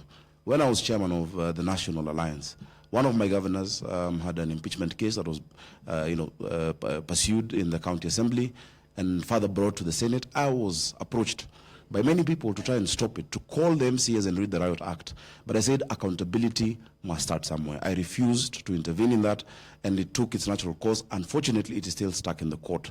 The problem is when Kiala came from Wiper, the party stopped it, and many other governors who came, parties stopped it. I think parties should allow the institutions of governance that we have to play their role in ensuring there's accountability. Directly to that and to the party that has been calling for six-piece voting, at least it's common on either side. And would you then not interfere with an impeachment motion that would go to someone who's a governor under you, under your party? I won't. I'll let the law take its course. All right. But as a senator, I will not allow it to get to that level. Because a lot of these things happen when there has not been accountability for a long time. And just once, because earlier on you asked, something similar. If the governor, and I hope and I pray that the governor who's elected in Nairobi is Mike Sonko, Mbuvi, Kioko, Kivanguli. If he's elected as governor of Nairobi, I will still be able to oversight his government. Because I believe the words of the Bible, as iron sharpens iron, so does man sharpen man. Our association of friendship is based in our interest to the people, not about personal friendship. And that must be done.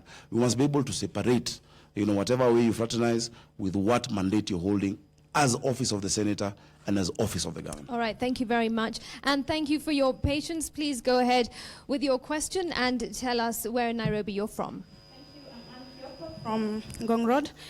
And my question is for all the candidates. I want to divert a little bit to social issues affecting Nairobi.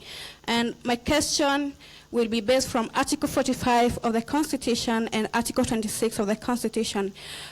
We believe that the society comes from families, and also Article 26 states clearly that life begins at conception and every person has a right to life. And I want to know, to invite your views on matters homosexuality and abortion.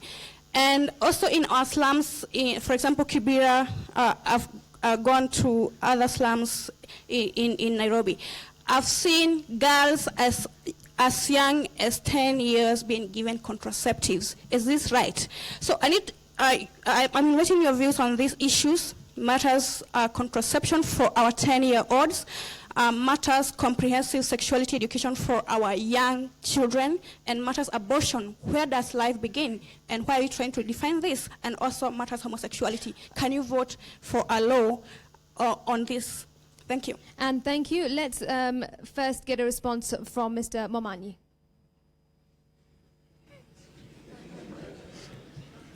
Your views on homosexuality, abortion, and early pregnancy.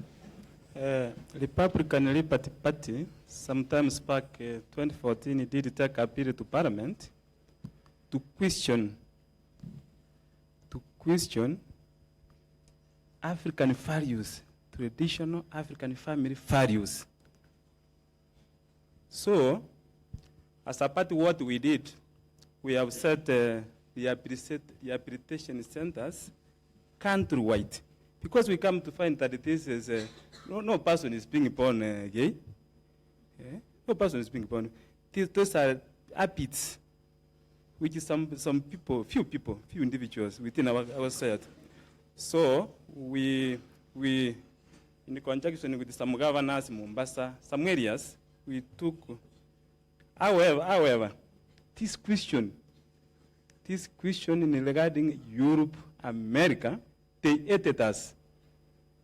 They hated us, they have followed us, they have done everything, because it was out of proportion that we did say that it's such a people to be stoned to death, which we never did, which we never said. So, the religion, wherever it is, our tradition, African family values, we can talk to these people. They can change. They can change. It's only the devil who can't change. All right. Bana Omagata, would you pass a law either in favor of or against homosexuality or abortion? The first thing is that if you are a homo, don't vote for Omagata. Yes, I would bring a law that would ban those people from this country. It's unchristian. Even in the Bible, it's condemned. We cannot allow that. So that's part of... if it goes to the county levels, because now it's mostly concentrated on the big towns, if it goes to the county, we'll have to make sure that those laws are brought in even in the counties, to see that those people don't exist in those places. But the issue of maybe this thing of abortion and whatever, well, that one is a little bit quite tricky, because somebody maybe might be having 5 kids and maybe is even not being able to maintain, and then you have another stomach. What do you do? So that one I'm not very sure on that one. But the other one, that one will bring laws to ban it. This is not Europe. This is not America. Thank you. All right. First, yes. Me? Sure. All right. I'll start with the issue of abortion. I believe that life begins at conception and that every child has a right to live. The issue of contraception, I think, is a bit touchy, because in Kenya right now, at least 1 in every 5 girls between the age of 15 and 19 is either pregnant or has a baby. That is an issue, because these people are not able to provide for their kids, and generally they're not ready to be mothers. And so the issue of contraception, I believe it is based on your faith. It is good if you don't want to get kids and you're sexually active. to use contraception as provided, as long as you are able to get that contraception through the medical system that are available and not off the counter. About homosexuality, my faith does not allow me to condone that, and therefore I will not condone it just based on the fact of faith, and that's it. Thank you very much. Let's pose that question to Mr. Sifuna. You know, there is an interesting debate that is going on in the world, and from my schooling and when we started being taught law, we're told that, you know, laws and what is moral and what is right will always evolve over time. There were things that a few years back maybe were not, you know, legal, and they are legal now. But, you know, I have a very strong Catholic upbringing myself, and you can see I'm a full-blooded Bukusu man. Some of these things do not make sense to me, and it is difficult for me to understand or grasp my head around issues like homosexuality. Now, on the issue of abortion, there's a debate all over the world on a woman's right to choose. And though sanctity of life is respected from conception, there are certain instances, for instance, instances of rape, where the life of a mother is in danger. And there is a serious debate on whether really, at that particular juncture, given the option, a woman would not take that particular choice. Now, when we come to contraception, you see, we have to be real with ourselves and what is happening in our society. That kids, younger and younger every time, are actually engaging in sexual behavior. I mean, this is something that is acknowledged the world over, and in Kenya too. So the debate on whether contraception should be available for these kids who are sexually active, we could choose very well to hide our heads in the sand and say, okay, fine, we're not going to do it. But if we are going to have a solid and real conversation with ourselves and say, in our society, kids are having, are becoming sexually active earlier and earlier, and we need to do something to protect them, then it's a conversation that the country should have. All right. Bona Dennis, I saw you raise your hand earlier on this particular thank you very point. much. This is a very, very critical question to me. Number one, based on the fact that I'm a born-again Christian. Number two, I'm also a pro-life. That means on issues touching life, I do activism from when I wake up to when I sleep. I believe that life is God-given, and no human on earth should be able to end it. So I believe in life from conception to natural death. So any law or any policy that comes against that, then I will battle it fiercely, without fear of anything. So that means I am completely against abortion in any way or nature, and so is the law in this country, and I'll protect that to the T and to the core. On matters of homosexuality, as I said, as a born-again Christian, I don't believe that there was anybody who was born to have sexual relationships with another man. And my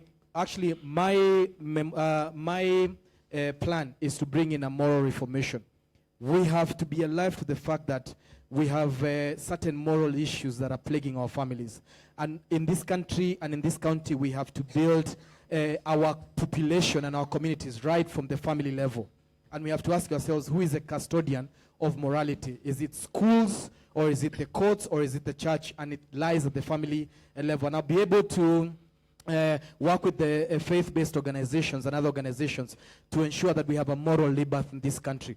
On the issue of contraceptives, we've been fighting part of the Jubilee government for Ministry of Education, Science and Technology, that they've been trying to sneak in comprehensive sexual education and ensure that our kids have access to homosexuality materials, contraceptives and all that, and we're not going to allow that. We're going to keep on fighting, and I don't believe that our children should have access to contraceptives or any information that's going to ensure that their life goes south. Your stand is clear. So I'm a prudent fighter. Your stand is clear on that. First, Bonasakaze, let me give an opportunity to Ramesh. I would say, changing a nature, I will not support anything. If there is men and women God has made, we should maintain that. And towards the society of Kenya, yes, I have an issue. I would say it's a religious. Churches have failed to educate their society, because we find a lot of single mothers in Kenya, which normally I go to Kijijis and I find they always say I'm a single mother, single mother. Why? If you look at Indian culture, we hardly have a single mother unless they have widow. So the husband has died. But there is no way an Indian woman will have a sex with another man without getting married. This culture, I want to encourage churches to bring in. It's a very good for our country. And then I want to bring a very serious law. A man who is encouraging under 18 girl to have a sex, and that guy should be penalized badly, because those should be stopped at that level. And other issues of raping and all those things, I actually want to upgrade all these kijijis, because this raping is happening most of them in kijijis, because kijijis are never accessible with security. Even police, they don't go there. And we have youths which are idlers there, which I have plans to the industries we have locally here. We promote them. We find the way how they can compete with India and China to produce something in China, in Kenya, so that we can able to produce our own things for our own consumption. Also, we can at least supply to our surrounding countries. All right. You'll so that we that can point. able to increase the You'll things expand so that that we point. don't have issues of this rep. You'll expound that point on employment a bit later as you speak on your specific goals. Bwana Sakaja, first to what he introduced there, speaking of the introduction of sexual education and whether it's a means of introducing foreign aspects morally. Let me say this. I'll tell you about two ladies. There's a lady, I think, for her privacy name withheld, who I met in Soweto slums through a very tragic, occurrence. And her child was burnt alive overnight. And we asked the question, so where were you when burnt and her child was burnt alive overnight? And we asked the question, so where were you when the house was burning? And after, of course, supporting the family and passing condolences, I got to learn about her more. She was a sex worker. And we were able to talk and link her up with some of the programs that are going on by another lady called Wangu Kanja. Wangu Kanja Foundation has, in Mukuru has been reforming a lot of victims, number one, victims of rape, and also former sex workers, who have gone through so much that for them it becomes a vicious cycle. The first thing I'll say is that these things are happening in our city. The second thing I'll say is that our laws are clear. In fact, the Constitution says that life begins at birth. I believe it begins earlier, because the Bible says in Jeremiah 1:5 that I knew you before you were knitted in your mother's womb. And every child is a child of destiny. However, we must remember that we have 2,600 girls dying every year because of abortions, procured in facilities that are not supposed to procure these abortions. And actually 40% of these young girls are below the age of 20. I think it is time for us to have conversations with these young people, for us to show a better example. If you look at a lot of kids these days, on a Sunday afternoon, they're in a bar with their parents, and the dancing competition is, very, what I call salacious moves that are being made. What are we teaching these children? What are we allowing our children to see on TV?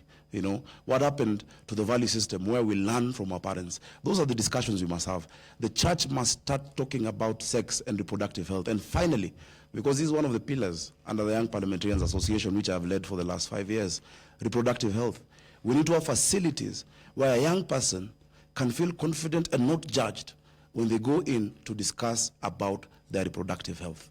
I think that is the way we go. I honestly feel there's some, fallacy or a thin line when we try to legislate on issues of morality, when we try to, delegate who raises our children. Okay. And as parents, and I'm a parent, I think there's a role that we also must play. All right, thank you very Excuse me, much. It's not clear whether Sakaja would legislate abortion or not. That was the question. So it needs to be a yes or a no answer. Can I make it clear?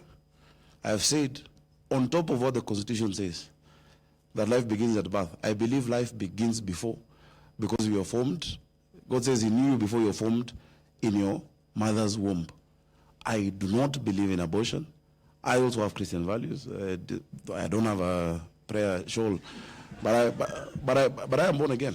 All right. And let me tell you, Thank I would not pass a law that allows abortion. Thank but you what very I'm saying much. is that we need to have those conversations. All right, we cannot keep hiding eye We from this get issue. that point. Thank you very much.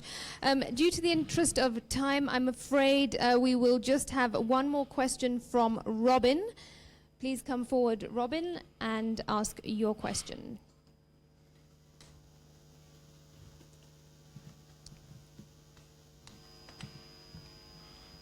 So, thank you once again. I'm Robin. I reside in Rosambo constituency. My question is lastly to sum up most of the questions they've asked and what you have not addressed. And so my question is basically, the biggest challenge of us as citizens is that we are not civically educated to understand your role and to understand how you correlate with the other national arms and the houses, the legislative assembly. As we stand, the civic education has been given as a function of the county government. Every time they pass a budget and they say they have done civic education, we have not seen that.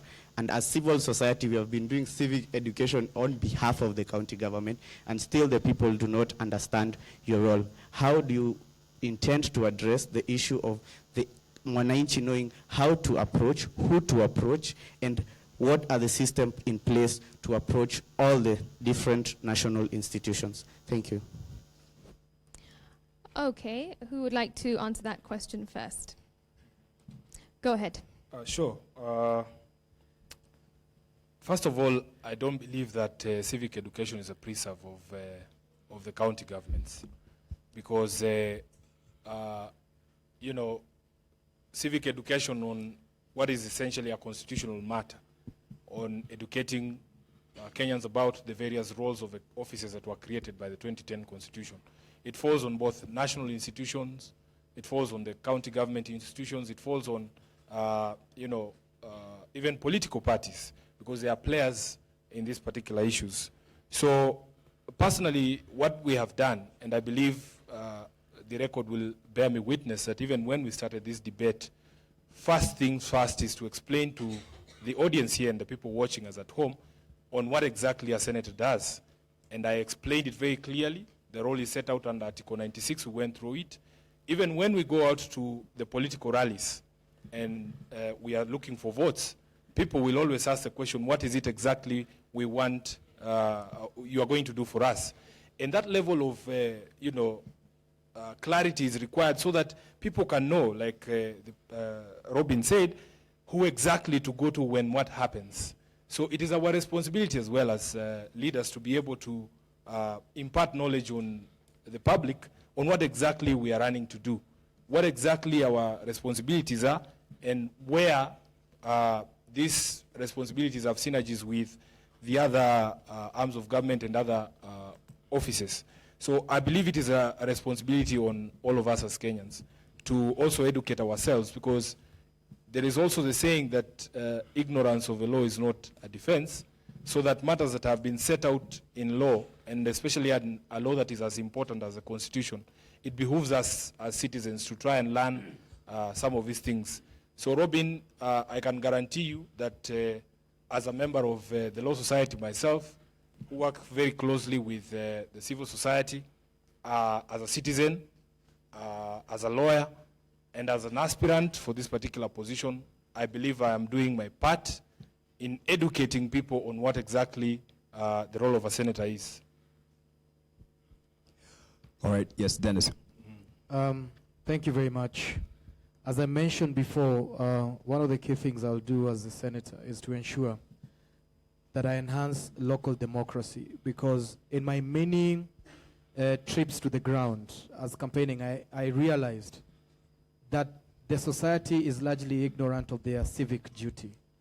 They don't even know their MCA. They don't even know the role and the functions of the county government, or even the role of the MCA. The political class has made sure that they've kept the Kenyan populace ignorant of their civic duty, and therefore it will be very hard to advance their rights. One of the things that I will do is, and 2 years ago, by the way, what happened is that myself and other organizations got together to ensure that they educate the populace in terms of their civic duty and civic education, so that they know. One of the things that I will do is to promote democratic and accountable exercise of enhancing enhancing participation of the people. The tragic thing in this city is that public participation has not been mirrored in governance. And that is the tragic thing, is that even in terms of budgeting, the people don't have a say in the projects that they have. Are you going to put food on my table, or are you going to put up an expensive train system, transport system?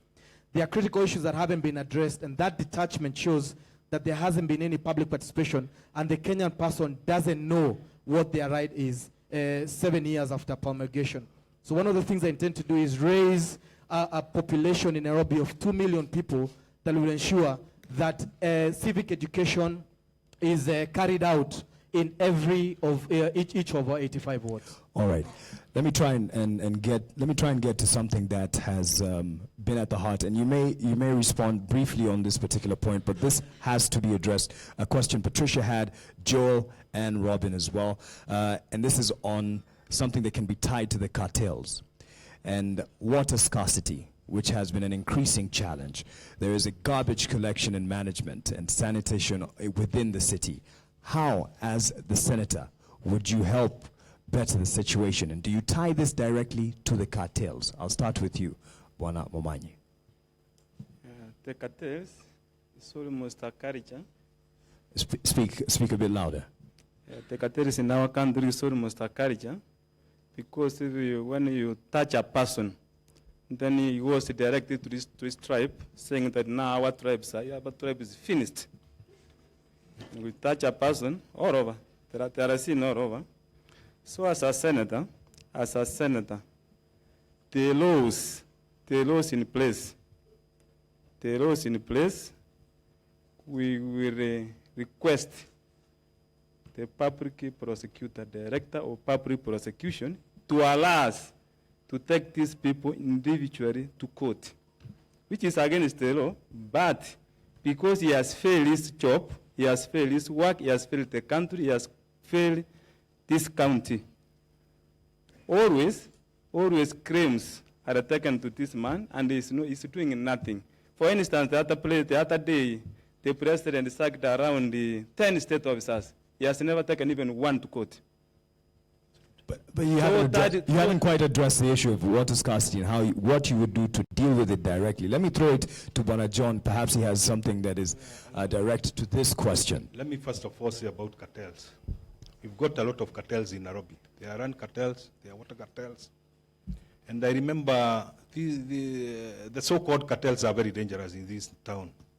But you have to be very courageous to face them.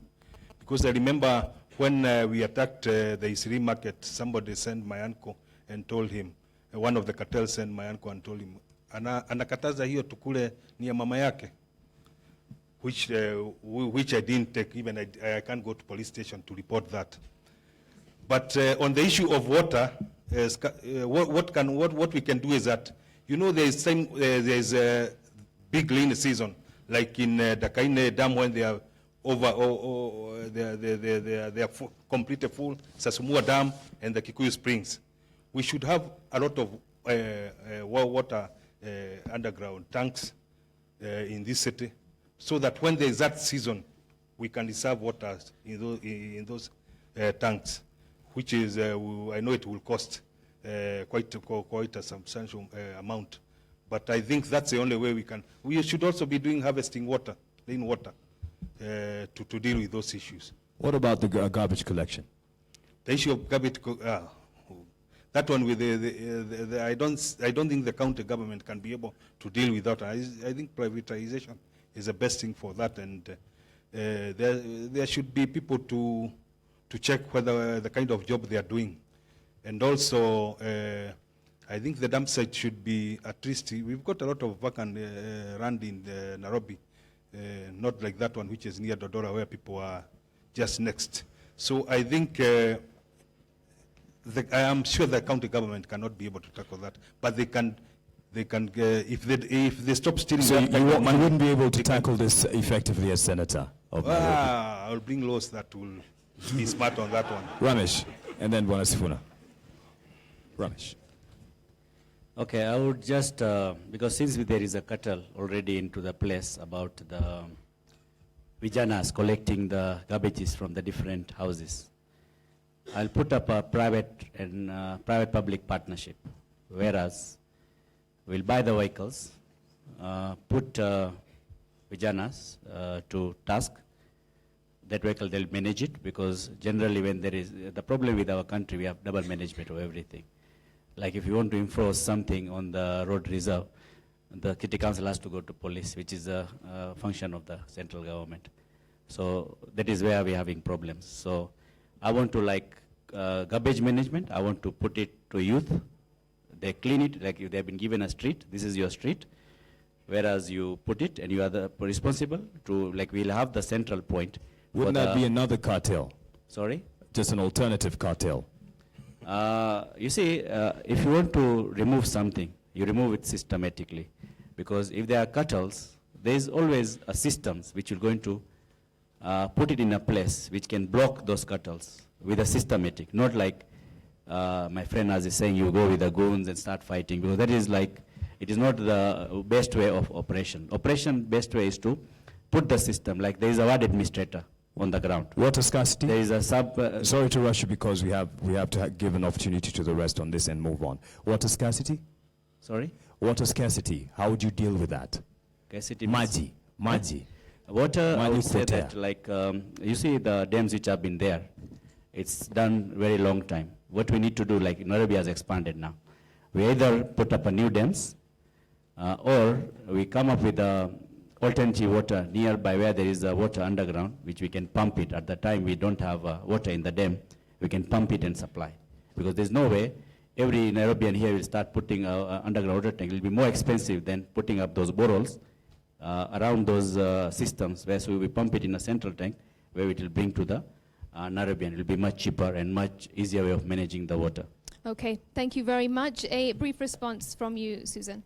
I'll start with the issue about civil education. I think that this is a responsibility for everybody in the society. However, this just goes to show the disconnect there is between the political class and the common mwananchi. About cartels, I think this is a name that is given every time the authorities or the people in governance do want to escape their responsibility of dealing with what the people are actually facing. And so that's the excuse that these are cartels and I don't know how to deal with them is not something that should be in the vocabulary of leadership. Because if you can't do anything about it, then what are we supposed to do as the common mwananchi? And last but not least, on the issue of water, sanitation, and waste management, I have a 3-point plan in dealing with this issue, because it is a real issue for all of us as Nairobians. First and foremost, we need to have a way of using our water efficiently. The water we have is scarce, and so we need to have, there are plans in place through the subsections of the Vision 2030 to implement a strategic way of using water in our city. Another thing is that we need to conserve water and trap water, the rainwater that we have been given by God. And so we need to put in place structures that will be able to trap the water so that we can be able to distribute it to the residents of Nairobi. In regards to sanitation levels, I think our sanitation in this county is wanting, especially because the city is made up of 60% of informal settlements. And those areas have no form of sanitation at all. We go to the streets and you find garbage. The drainage systems have been blocked by garbage. And we need to, as a senator, I'll advocate for more resources to be able to be used in that area so that we can be able to redeem the places that are suffering from these places. And an effect of this is actually cholera. And that's why we are seeing cases of cholera, because there's absolutely no budgetary allocation for this disease control, which cholera is as a result of poor sanitation and drainage. And at the end of this all, we need to find a way to produce energy using our waste, the waste that is produced by Nairobi, either being garbage or solid waste through the sewage. Susan, thank you very much. You have a point to make, Mr. Sifuna. Yeah, on the same issue, first we have to recognize that much of the infrastructure to do with water and sanitation in Nairobi has remained unchanged for many years, despite the surge in population that we have seen. There's not been any serious effort to redo, for instance, the piping of water across the city to meet the new needs. And it is something that has to be thought about. My reading of the Constitution, when it says pipelines is responsibility of the central government, is that we need the central government to also chip in to redo the infrastructure that we have here in the city. But number two, one of the things that we can do, and we've seen through legislation, for instance, we introduced a law in this country that requires that buildings now have a solar water heating system in order to conserve energy. We could also go the same way and say, whenever you're putting up a high-density development, it is your responsibility to develop a groundwater system that is a borehole for that particular, development. Now, we have this master plan that people keep talking about, and the reason we have this water master plan is because there's a realization that Nairobi has at some point to stop depending or is a burden of the neighboring counties in bringing us water. So if there is groundwater in Nairobi that can be developed, and we have a water point in each of our wards and storage facilities for that water so that it is pumped regularly, and then there is availability throughout the times when the water table is high, then we can actually remove these cartels. And I want to agree with one thing Mr. Omagata said, that the cartels in Nairobi, it's very easy for you to say, oh, we'll go in there and finish the cartels. These cartels, don't joke, they are a real threat. People have lost lives trying to fight land cartels in this town, and that brings us back to what role is the central government playing in terms of providing security. And it is a good thing that we in the NASA coalition have actually proposed a police force specially for Nairobi, so that we are able to tackle some of these things. All right, thank you very much. We are running short of time, but we will... You did give me an opportunity on the first question on civic education. Yes, we're You've gone down to the first person and this one as well. We're about to do just that, just to let you all know that those will be the final responses. We will then ask a final question before we wrap up. But go ahead then. Let me say this very quickly because there are two segments I've missed. Number one, I've had someone say it, I think it's the ODM candidate, that civic education is not a function of county governments. I'd like to really point you to the Constitution, Schedule number 4, function number 14 of county governments is civic education and public participation. And as senator, I think that must be the forte of the senator, to make sure that the public are engaged. Devolution is based on the principle of subsidiarity, which means that a service is best offered at the lowest level compatible with its benefit area. And we must make sure that people are involved. And the problem we have is that we have institutions of governance designed in the 20th century to run on the information technology of the 19th century, and we want them to work in the 21st. So if I call you guys for a town hall on Tuesday afternoon, who is going to attend that town hall to discuss a law that has been passed? We need to use more of technology. We need to use, Twitter, Facebook, social media to engage better, and that must be accepted as forms of public participation. The first thing I'm going to do, which I have already drafted, is a public participation law, which is missing nationally. That's why we don't have thresholds for public participation. At least some county assemblies have it, but we need it to be there so that we know what constitutes of meaningful public participation. And as I said earlier, the legislative forum that I'm going to set up in Nairobi for all the MCAs and MPs of all party divides is going to really spearhead that. I believe that politics is not a battleground of absolutes. It is actually the art of the possible, and we can work after that. Right. On water, you asked about water as well. And first of all, let me say this quickly and allow me to speak quickly. It's unfortunate that the average person in Mathare or Huruma or Kibera pays 20 times more for water than many of you do who stay in Kileleshwa, Lavington, etc., because it is not getting to them. The first thing that must be dealt with is the supply. I agree with Mr. Sifuna that we need to use some of our local, underground water. There's the issue of desalination we must look at. But the bulk of the water, we've been depending on Dakaine for long, as well as Mogoiri. There is what we call the North Collector, tunnel that is supposed to provide water sufficient for Nairobi. It has been fought vigorously by NASA, so to speak. We need water in Nairobi. Number two, we must overhaul our sewerage infrastructure and water infrastructure in this city. The only one that is working side to side with what we have is actually one done by Kenya Railways more than 100 years ago in some parts of this city. Additionally, we must make sure we have what we call the social connection policy that has been worked on already in conjunction, I think it's JICA, in conjunction with the county government. It's still sitting somewhere, I think in Kidero's office or somewhere there. It must be implemented because the Gisome meter thing gives people dignity. When you go to the slums and someone has an opportunity to say that actually I'm getting a bill for my water that is coming from city council, you know, it gives them some sense of dignity. But finally, to deal with the cartels, they are the same people in many cases who are supplying water. And I don't think we need to have a fear narrative that people lose lives because of cartels. More people have lost lives because of corruption.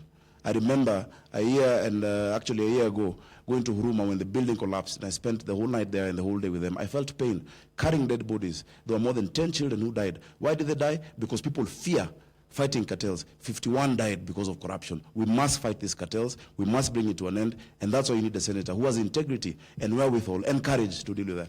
Dennis. Thank you very much, Mark. The issue of water and garbage in this country is actually a business issue. Is that it's not the question of availability, but the question of access.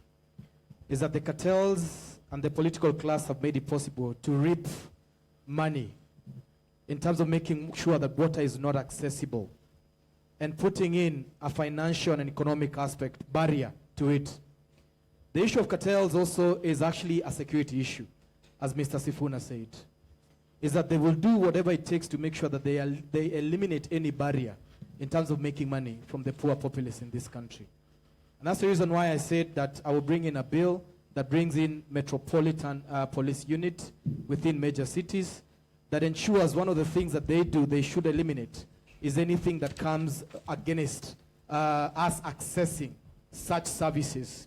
Because these cartels have formed themselves from a very, very long time. And you've had the adage that Nairobi na wenyewe. Nairobi na wenyewe is essentially those cartels where every bit of service in this county is actually owned by specific cartels, and they're just there to ensure that they have money. Now, if this is a security issue, then it points to the fact that it needs a security person to be able to deal with these cartels. And therefore, that means on this podium, I'm the most able to ensure that I bring the cartels to rest. And we will dispatch them to the father earlier than they think. All right. Now, individually, there's a question that we'll place to each of you, and I believe we'll have a minute each to articulate. Or less, because Yes. we're out of time. So this, in fact, is going to be more like a quick fire because we are very short of time now. Each of you will be asked the same question. And of course, in the Constitution, there is a chapter that is all about leadership and integrity. And the organizations that have put this senatorial debate together believe very strongly in values, leadership issues, and integrity as well. So really, if each of you, well, not each of you, but if one of you becomes nominated as Senator of Nairobi County, the question is, what 3 values will guide you as a senator? And I will begin on my left. Go ahead. Well, for me, it has to be transparency, it has to be servant leadership, and it has to be integrity. As I stand... Thank you. Go ahead.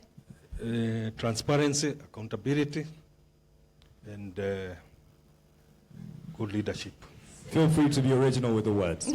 Efficiency, accountability, and integrity. Go ahead.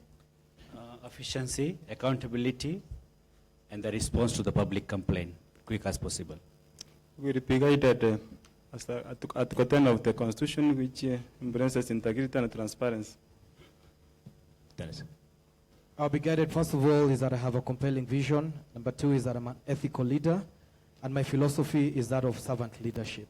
That I'll put God first and people first, and that is what will guide me. For me, number 1 is a deep love and care for the people that we serve, to see them beyond the numbers. Number 2 is the understanding that this is stewardship over God's people. And number 3 is to be genuine in all the actions that I take. All right. And finally, again, with in terms of your vision as a senatorial candidate, what is your vision for Nairobi? I'll start on this side, heading to my left. So Thank you. My vision for Nairobi is a city that, number 1, is at peace with itself, that is working, a city where anybody, no matter where you're from, no matter who you are, has a fair shot at life, because I believe that everyone, no matter where they're from, wants the same thing, to go about their lives peacefully, to make something out of themselves, and to guarantee their children a future. All right. I'll throw it to Ramesh so that, it just is on quick fire. Okay, as a senator, I want the people to have a good salary which can sustain themselves in Nairobi, or emphasize on reducing the pricing of the daily use which we have. I want to upgrade the houses from Kijiji to the stone housing, where if there is a burning of one house, the 10 house does not burn, and which has a water, electricity in-house, so that those cartels actually is out. And then thirdly, all the workers who are on road reserves, I want to remove them and put them in the market. Those will be my main goals as per the constitutions. Okay, thank you, Mr. Momanyi. I make Nairobi an international city like in New York. A city will work 24 hours. Let's give him a chance. Be louder, please. Go ahead. I will make Nairobi an international city, given that the UN has given us UNEP here, so that this city will work 24 hours when I ensure that there is proper security, starting from slums to everywhere, so that this will be a working city, a 24 working city. Through this initiative, now employment will be created. Susan? My vision for Nairobi is that devolution would work for us, so that the services and the resources are right down to the Mwananchi, so that I can be able to access proper healthcare, I can be able to go to school, I can be able to reach my governor whenever I want to reach them. I want Nairobi to be safe to live in, and I want our houses to be safe and supplied in full. I'd also want everybody to have equal opportunity, especially the young people who are underprivileged. And last but not least, I would like my Nairobi to be a city where everybody wants to live. Okay, and Dennis? Thank you very much. First of all, I believe Nairobi is the greatest county in Kenya, and Nairobi represents the face of the country. My vision is Agano Jipya, and Agano Jipya represents a new way of life, a hope that we can give to our people through transformational leadership, which is what I'm bringing in. We have to be able to fight the political class that has undermined us, that has taken away our hope and our lives, and we have to bring in a moral rebirth that gives birth to a new ethical Kenya. And I want to be known as a father of a new ethical nation. And that is possible, and we can make that possible on the 8th of August. Sifuna. Well, my vision for Nairobi is a city that is living and breathing and growing, that does not cannibalize its residents, but actually provides opportunity for all of us. We have been known as the only city in the world with a park. It's unfortunate that we have had to lose a huge chunk of the park to development of the Southern Bypass and the railway, because somebody did not have the courage to face the cartels that we've been talking about and demolish those people who are, the houses of those people who had actually built on the bypass. So that is my vision for Nairobi. Bwana Wamagata. My vision for Nairobi is we want to have a 24 hours economy in this country, in Nairobi. Also, we need to have a safe town, not a town where you see city council askaris usually stabbing the hawkers any time. We don't want to see those kind of things in town.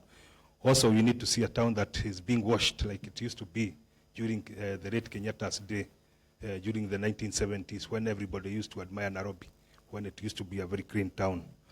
Also, we need to see a town where we need to see a very clean town also, which doesn't have car jams the way we usually have, that to destroy the economy of Nairobi. Thank you very much. Thank you very much, lady and gentlemen, for your vision that you have placed forward. And now we want to get into something that has been supported by Mkenya Daima. And this is actually forward ahead of you here, where you have a paper to sign, a peace pledge. And for the benefit of the audience and the viewers, this peace pledge that the candidates are going through and should indeed sign, indicates that they publicly express, or I'll read it in first term, I publicly express my support for the Mkenya Daima endeavor on national values as aligned with Article 10 of the Kenyan Constitution on accountability and transparency and leadership ethos, in addition to inspiring a peaceful and fair 2017 election process in Kenya. In addition to that, it says, I hereby declare that I will elect leaders of integrity. I'll just go through this briefly. I will rise up to the challenge of improving the lives of Kenyans. I will take ownership and responsibility that will help my country. I will not be party to any form of incitement, hate speech, ethnic acts, or any form of violence. And I will endeavor at all times to speak the truth to power and uphold the words of our national anthem. Once you have signed, please do lift up your peace pledge so that we can indeed see it. Thank you very much.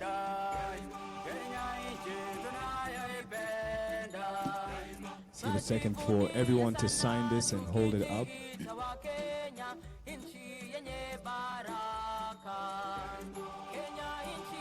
And this is as we wrap up, and just to thank you, Bwana Edwin Sifuna of ODM, Bwana John Wamagata from Safina Party, and Susan Lengewa, an independent candidate, Ramesh Gorasia from the Wiper Party, Zakaria Momanyi from the Republican Liberty Party, and Dennis Ndumbi from Agano Party, and Johnson Sakaja from the Jubilee Party, having signed the Peace Pledge. And we also indeed thank you all for being here tonight. The fact that you've all shown up is a success in itself. Thank you very much. And just waiting for a couple more to raise your peace pledge so that we can see that they have indeed been signed. Perhaps give them a hand, ladies and gentlemen in the audience, as of course we have done this. And we thank every organization that has put this forward and put this together to articulate the issues from the candidates, the senatorial candidates of Nairobi. And thank you very much, ladies and gentlemen, for keeping to the rules. Mr. Ramesh, you can put your pledge down. Thank you. And of course, thank you to the viewer at home for watching and for your patience. My name is Mark Massa on behalf of the NTV team. Thank you for watching. Indeed. Thank you very much. I'm Smriti Vidyarthi. Good night.